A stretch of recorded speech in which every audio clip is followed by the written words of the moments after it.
Now I'm beginning the part 2, which is entitled The Characteristics of the Korean Issues and the Ultimate Accountability for the Continuing Korean Partition. In part 1, I explained in detail how the Korean peninsula came to be divided into two parts, North and South Korea, along the lines of 30 days parallel in the aftermath of World War II. Now in part 2, I'm going to discuss the fundamental nature and characteristics of the Korean issues of reunification and denuclearization. I'm going to discuss who or what is ultimately accountable for the status quo in the Korean peninsula after the Cold War ended. The Cold War ended several decades ago now, and as a result, two Germanies, despite their fundamental ideological differences, have achieved the goal of their national reunification peacefully, while nothing has changed in the Korean peninsula. If anything, the tension in the peninsula has only escalated with the North Korean missile and nuclear developments. As we see, all we see now is perpetual escalation of tension in the Korean peninsula as time passes, and we all have to be concerned and worry about where all this will lead to in the end. The first question we must address, it seems, with whether or not the Korean issue of reunification is purely inter-Korean issue that can be and should be resolved between North and South Korea alone. To put the question differently, is the inability of the two Koreas to reconcile and come to terms with each other the ultimate reason for the unending Korean partition? This is a crucial question that has to be answered before any possible solution to the Korean issues can be found.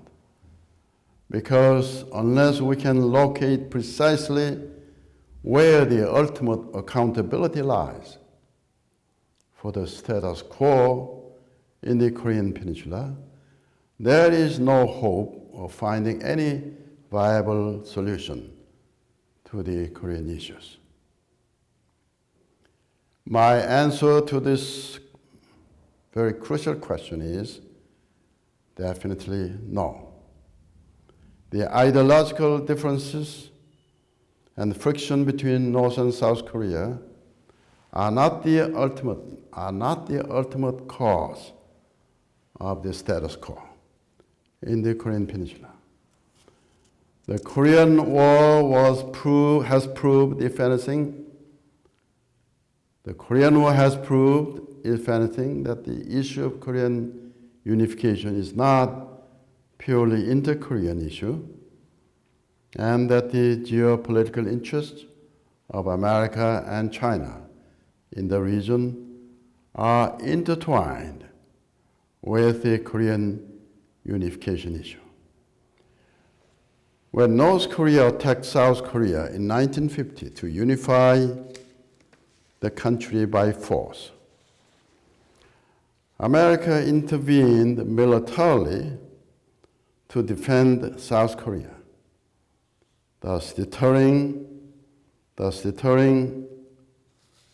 the communist expansion in East Asia and serving the cause of freedom and democracy in the region.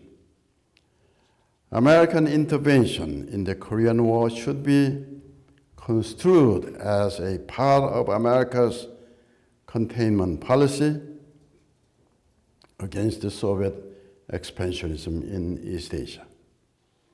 As a result of the American intervention, South Korea was saved from being integrated into North Korea and eventually became a success story of economic development and democracy in East Asia today.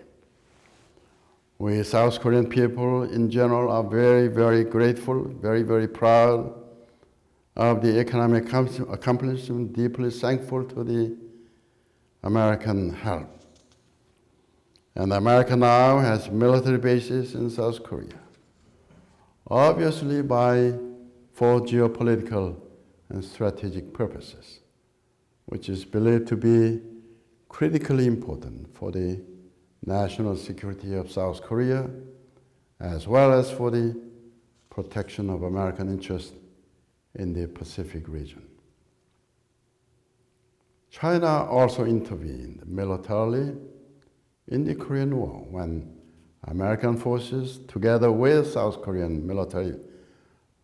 army, attacked North Korea, pushing north beyond the 38th parallel with a clear intent of unifying the country. China saved North Korea from being integrated into South Korea. China did so in the name of its own national security. Now, can you imagine Chinese national security being threatened by a unified Korea under South Korean government?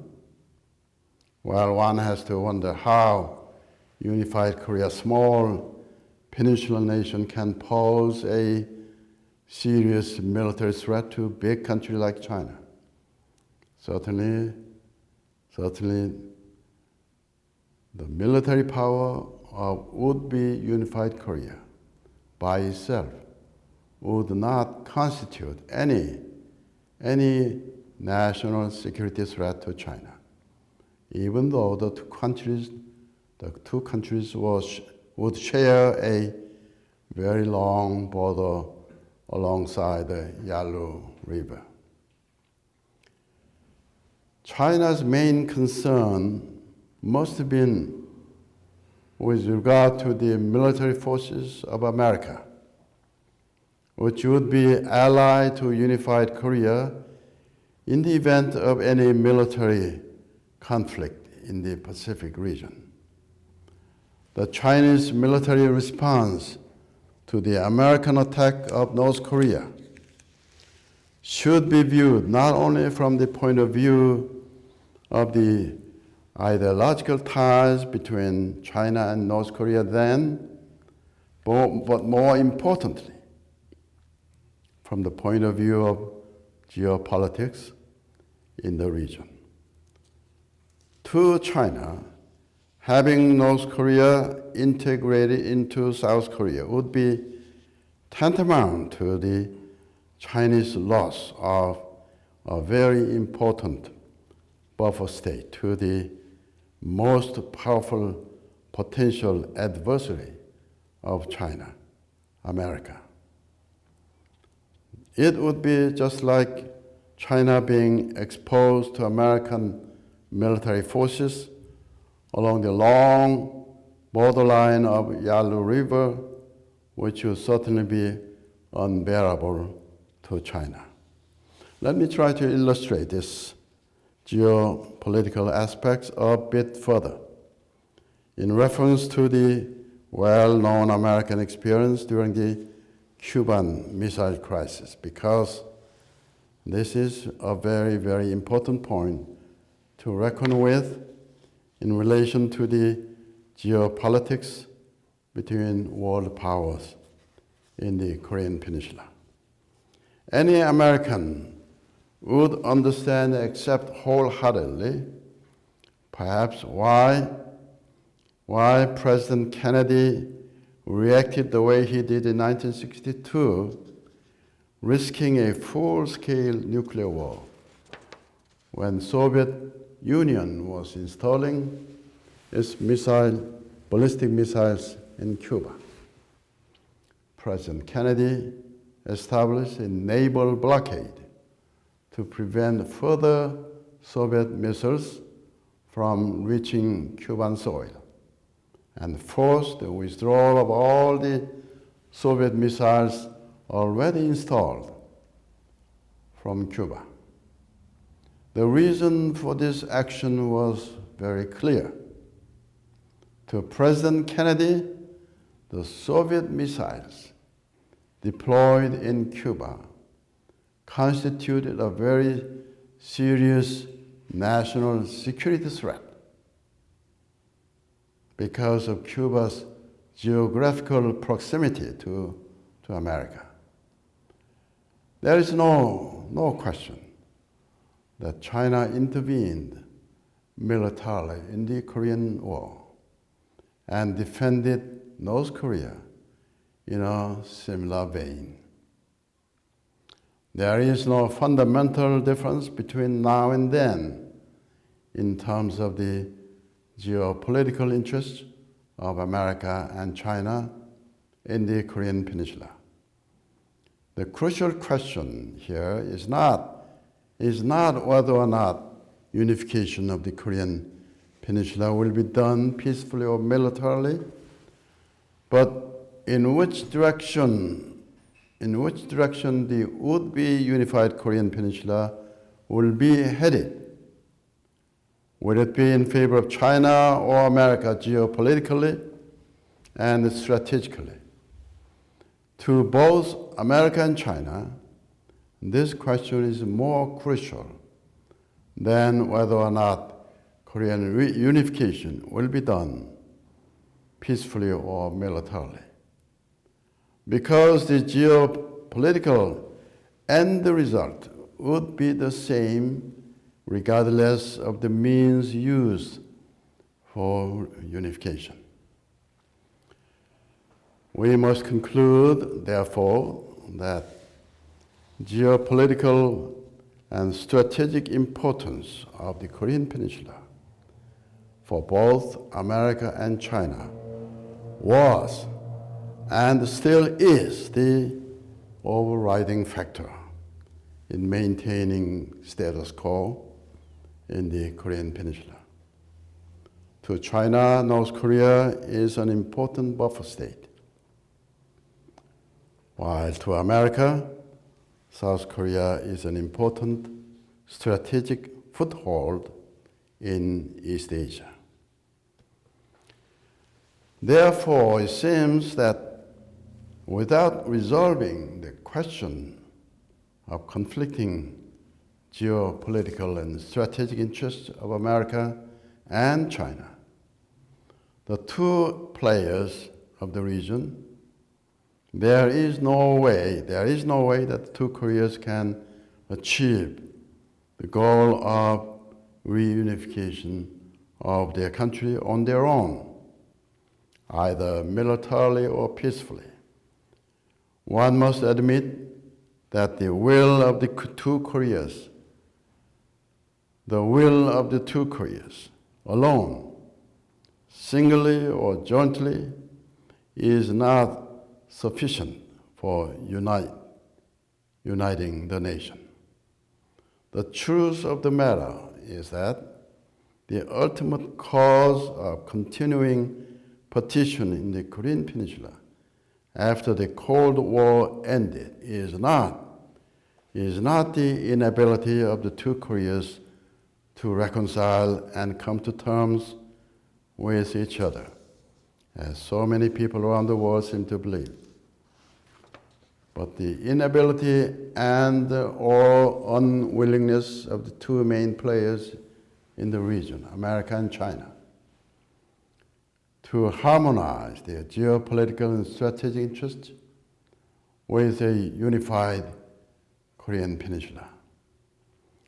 It is very regrettable, even heartbreaking, to realize that most people of North and South Korea have lived for such a long time under the illusion that they are solely responsible for the continuing divided state of their fatherland, and have been inclined to try again and again and resolve the issue on their own when obviously there has never been any real chance for success.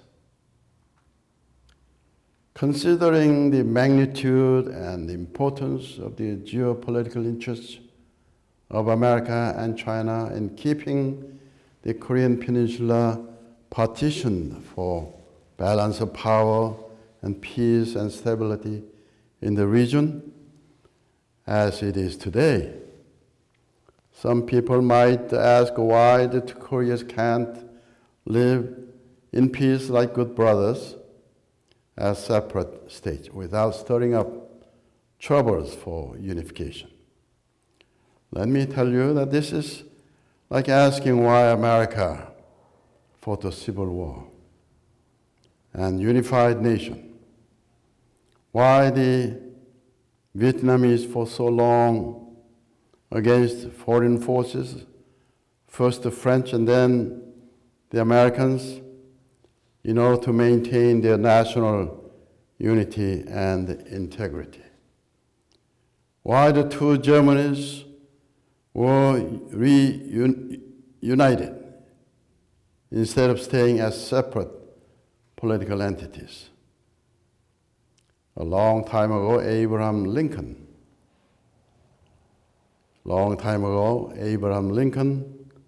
put it very succinctly when he said, "A nation or house divided against itself cannot stand." Can you imagine what would happen if America was forced to be divided by certain external forces between North and South, between the Union and the Confederacy? Again, would the Americans accept it and live in peace like good brothers between North and South? Of course not. There wouldn't be any real peace in America until the nation was unified again. In such a scenario, there would only be continual unrest and tension until the country is reunified, as in the case of the divided Korean Peninsula today. That's the way it is. The unchanging truth is that a nation divided against its will cannot be at peace forever. Korea had existed as a unified nation state for about 1,000 years during the Koryo and the Yi dynasties, prior to the Japanese colonization of the peninsula in 1910. There is no question that Korean nationalism, with a long-standing history, is as strong, as persistent and strong as any other nation's nationalism when it comes to the issue of unification. One might think of a nation as a family writ large. It would be a great mistake to expect that two Koreas will give up their dream of reunification. Their passion for unification may be temporarily subdued or diverted or suppressed, but it will never die. As for the North Korean nuclear issue, it's a pity. It's a pity that the North Korean regime has chosen to go to that extreme, especially when the country is faced with very serious economic challenges. Perhaps North Korea has taken the road for the twin goals of self-preservation and aggression, partly revealing its mistrust of the traditional allies, China and Russia. As far as national security is concerned, for any rational human being, nuclear weapons are not for real use. They are only for their deterrent effects. It seems that the goal of denuclearization of the Korean Peninsula will be naturally resolved, naturally achieved when the question of reunification of the Korean Peninsula is completely settled once and for all. The kind of unified Korean Peninsula that I am proposing here would not and should not need to have any nuclear weapons.